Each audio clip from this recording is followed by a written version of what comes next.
Hello guys, my name is Amit Sani and I welcome you in this daily UPSC MCQ series. In the evening, these lessons are coming on daily basis. Yesterday's lecture will be uploaded after this lesson, so please be aware about that. You will get the notification regarding that. And these lessons are extremely important. From the newspaper which we discussed in the morning, from there I get these facts and some other sources like other newspapers, websites, and EPW, PIB, all these sources are there. So from these sources I take these questions, and extremely important these are. You must be watching these lessons on a daily basis. Let's start that. And 60% off is going on all these courses, so it's a brilliant opportunity. And StudyIQ website is there here. You can call on these numbers. Pocket News app is trending on Google Play. You can download that. Hindi updation is also available. Below the video, all the description is given, and you can call on these numbers, which are the similar one, I think. And you can ask about anything regarding these courses. PDF you will get here, and Telegram's channel you will also get here. So that's the case. And you can follow me on Instagram too. And this is the website's address. I have a problem of sore throat, so I'm sorry if I make some disturbance here. Present repo rate is 5.40%. It is decided by Finance Ministry. Is it correct? We all know that it is not correct, because present repo rate, as today it was in news that it was a fall of 35 basis points, and it was decided by RBI, because RBI has monetary policy committee and they target inflation with that, and they change these numbers actually. So it was at 5.75%.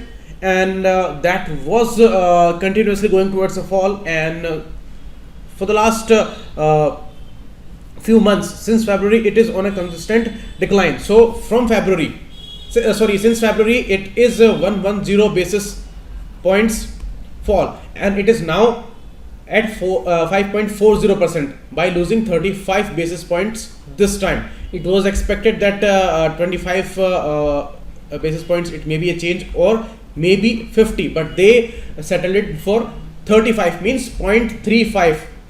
So right now the repo rate is 5.40%. So that's the case, and it is always decided by RBI.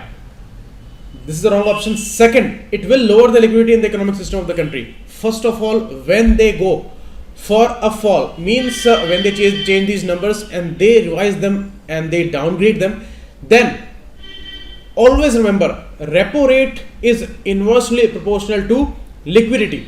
Means if the money is less in the system, people do not have money with them, inflation is also low, and at the same time in the economy it may be a lull phase, and production is also low, demand is also low. All these things are on a lower side, and it's a cooling phase for the economy. So at that time, government needs to give some kick here, and it wants to start that business cycle again with that speed. So repo rate is lowered in this phase so that liquidity may go up.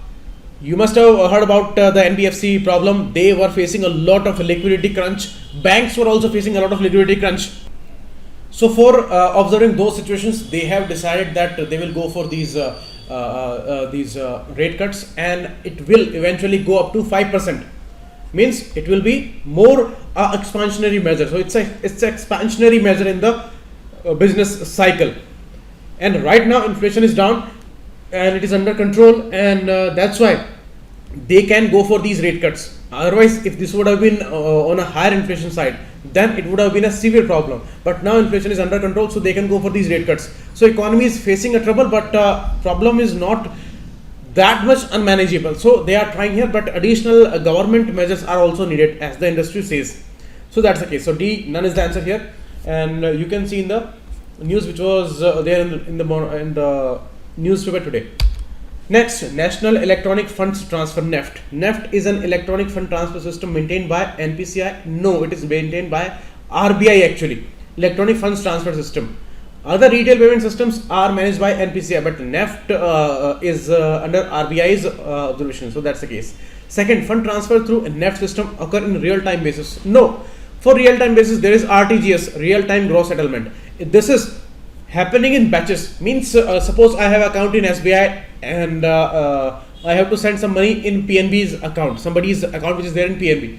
So like me, many people, lakhs of people, they will be having their accounts in SBI, and many people will be having in PNB. So they will take a batch, means maybe half an hour, 1 hour, 2 hour, 3 hour, means they will see that in 1 hour how many transactions were there between PNB and SBI, and ultimately after 1 hour who is having the balance and who owes the money to the other. So in that way they will give that money ultimately to that bank. If there are 10,000 more for SBI, then 10,000 rupees will be paid to SBI. Otherwise the transactions they have settled themselves, because they are happening on both the sides, because it is not only me, lakhs of other people, they are also sending money, receiving money from these banks, between these banks. So that's the case. So NEFT goes in batches, so it is not a real time settlement. So this is a wrong statement. First is also wrong because it is by RBI. So D, none is the answer again.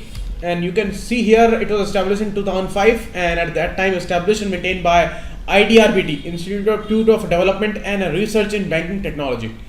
And unlike RTGS, transfer through the NEFT system in half-hourly batches. And now the new announcement is that from December 19, it will go 24/7 actively. And right now it is only available on working days, and it is not available on holidays. And on 2nd and 4th Saturdays it is also not available. So that's the case. So only on the business days this money you can send through NEFT system. So that's the case. Next, Consumer Protection Bill 2019 proposes to set up a Central Consumer Protection Authority. That's correct. It has proposed to set up this CCPA, and it is going to be important. It will impose penalties for these companies and corporate houses and all which are doing some kind of misadvertisement. If endorsers are there, then these endorsers can also be implicated in that. Why? Because they are endorsers. They are telling the people that this product is good, like Dhoni and Amarpali case. So here the Dhoni is endorser and Amarpali group is the main company. So they both can be given punishment here. They both may have to submit the penalty there. So endorser and the company both, and it will be done by CCPA, and that's correct. And second is not correct. Why? Because CCPA will not be the main consumer dispute resolution authority. There is going to be 3-tier consumer dispute redressal commission. It will be on district level, it will be on state level, and it will be on the national level also. So second statement is wrong, and CCPA will be a different body, but it is going to be the main body there for the consumer protection. But this redressal dispute body will be different one, and it will be a 3-tier body. So only one is the answer here. A is the answer. You can see part 20 of the constitution is related to what? A lot of discussion is going on regarding the part 21, that where these temporary, transitional, special provisions are mentioned. So the B option is there for part 21. Total 22 parts are there in the original constitution. There were 8 schedules. Right now there are more. There were 395 articles in the original constitution. Now there are more than 400, and here 22 parts are there. So 21st part is for temporary, transitional and special provisions, and article 370 is also under 21. So this is a wrong statement. This is also a wrong statement because it is asking about the part 20.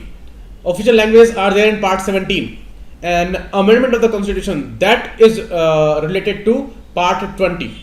Article 368 and all these all are related with the amendment of the constitution. So D is going to be the answer here. You can see the list here. Part 1, union and its territory. This will also be changed regarding the ongoing issue, because right now there will be 28 states again and 9 union territories. So that's the case. And here 17 is the official languages. Emergency provisions are there in 18, and 20 amendment of the constitution, and 21 temporary, transitional and special provisions. So these all are important. You must remember all of them. Okay, some are extremely important like these, as I mentioned, and some are regarding tribunal.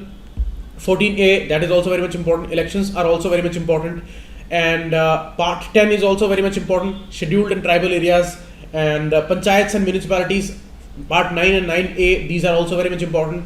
Trade, commerce and intercourse within the territory of India. The 13 and 12 and 13 are also very much important. So remember their provisions also.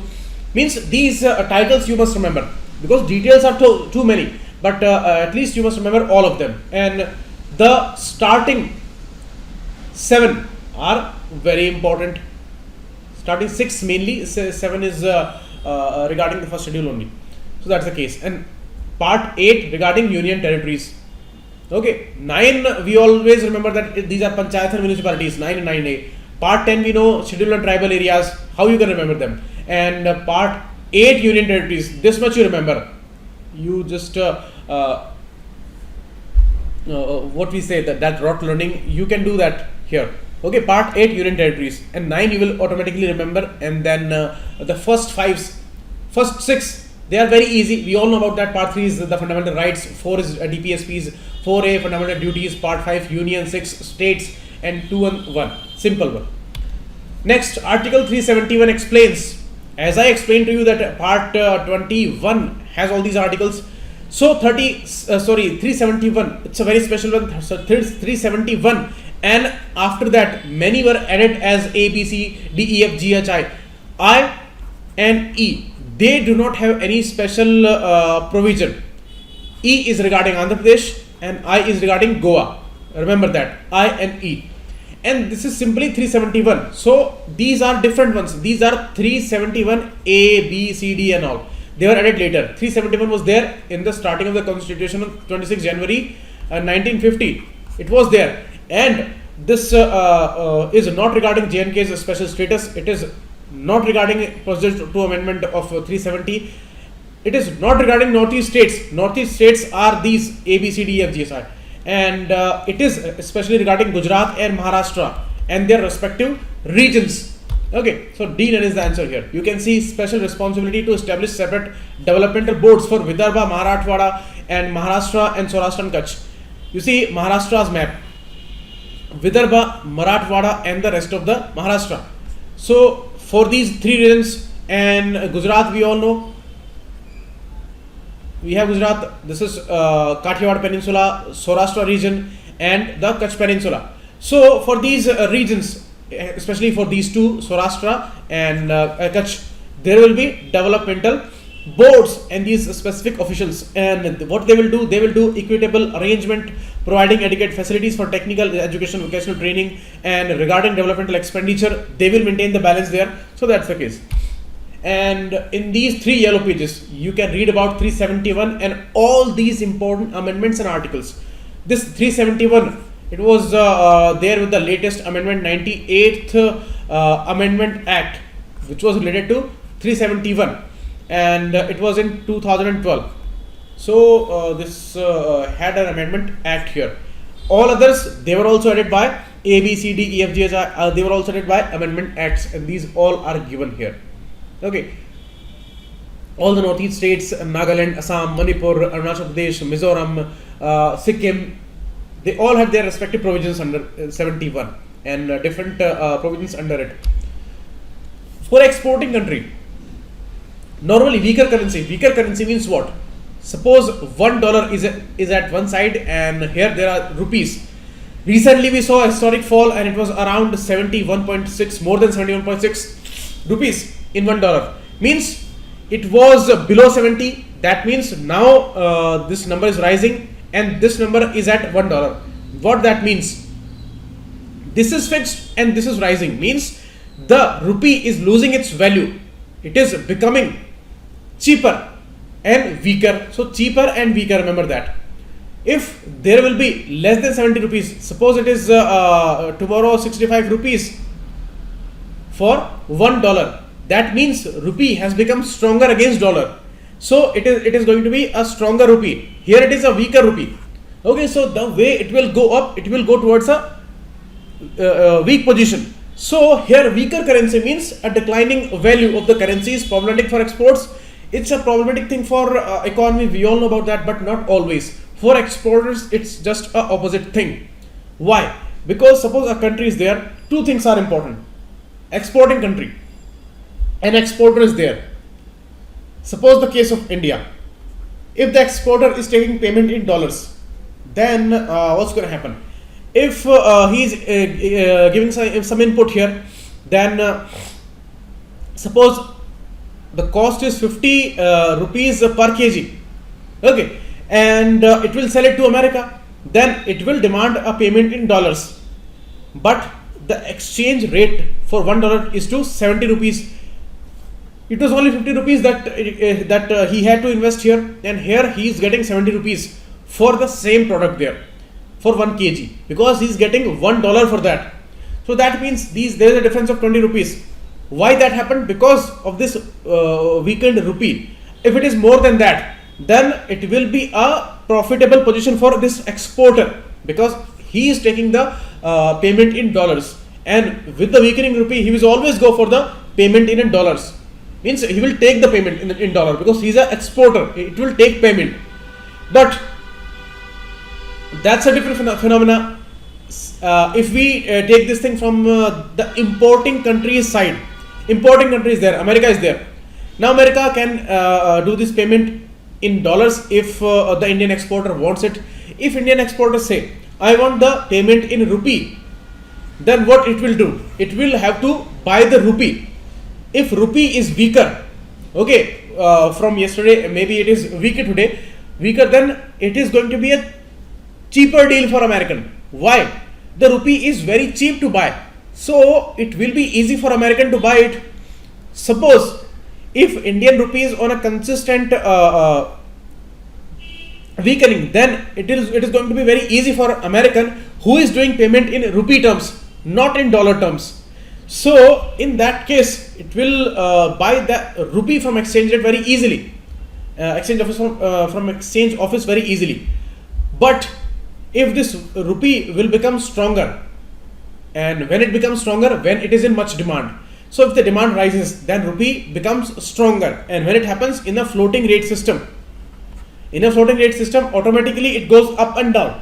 And according to the demand, if the more demand is there, more exports are happening, and Indian exporter is demanding that I need payment in rupee, then rupee would be in much demand. Much demand means it will become stronger. Its value will rise. In $1, now less rupees will come. So it's a stronger position. So at that time, American will feel that this rupee is very expensive now to buy. So I would prefer making a payment in dollar terms. I would request that Indian exporter that I want to make payment in dollar, because buying a rupee is very expensive. So this will be not supportive to the Indian exporter. Means a weaker rupee was supportive to the Indian exporter, because it was easy for American to buy that rupee, the weakened rupee. So the weaker currency supports exporters. I think you must have understood that. If you do not get it, please repeat the video. I have explained everything here. Okay, weaker currency means it will support the exporter, because in both the cases, if it takes payment in dollar, then it will be profitable situation for exporter. If it take payments in rupee, then it will be easy for American to buy rupee and make payment to Indian exporter. So that's the case. The same thing is happening with China. Now two cases, as I explained to you, there is a floating rating system where rupee or the Chinese currency yuan, that goes up and down automatically. But Chinese system is semi floating, means it can control the exchange rate also. So China has intentionally devalued its currency. It is not it has not happened automatically. China is a huge exporting country, and that's why it has made so much progress, because it has done a lot of progress, a lot of exports oriented progress. So automatically the yuan must be very strong, but it has intentionally weakened it so that more exports are supported. This way exporters are getting the benefit of it, and China has taken those kind of steps that the exporters are benefited. And you see CPEC, they have introduced just for the sake of exporters, and intentional devaluation of the currency is also supporting the exporter. So this way it distorts the world trade. America says China is a manipulator, and China is distorting the trade. So that's why they are going for more and more tariff wars and all, and that's the case that's going on. So B is the answer here, and it's a very important topic for economy. Okay, you can read that in PDF. It is all given here. Next, depreciation and devaluation, the similar issue, the related issue. As I explained to you that in a floating rate system means automatically the rupee or the currency will go up and down against any other foreign accepted currency. Means the most valued currency is dollar in the international terms. So against dollar, it will go up and down automatically. On a daily basis, we will see changes. So it's a floating rate system. And we accepted this in 70s only. Now, if it automatically goes down, suppose today it is 65, if tomorrow automatically it goes down towards 67, then it's a depreciation of the rupee. Depreciation. And that explanation is given in statement 2. Okay, so these are opposite statements, both are wrong statements. D9 is the answer here. If India takes this decision consciously that we will devalue our currency for the sake of exporters, we want to devalue our currency because we want to raise the export.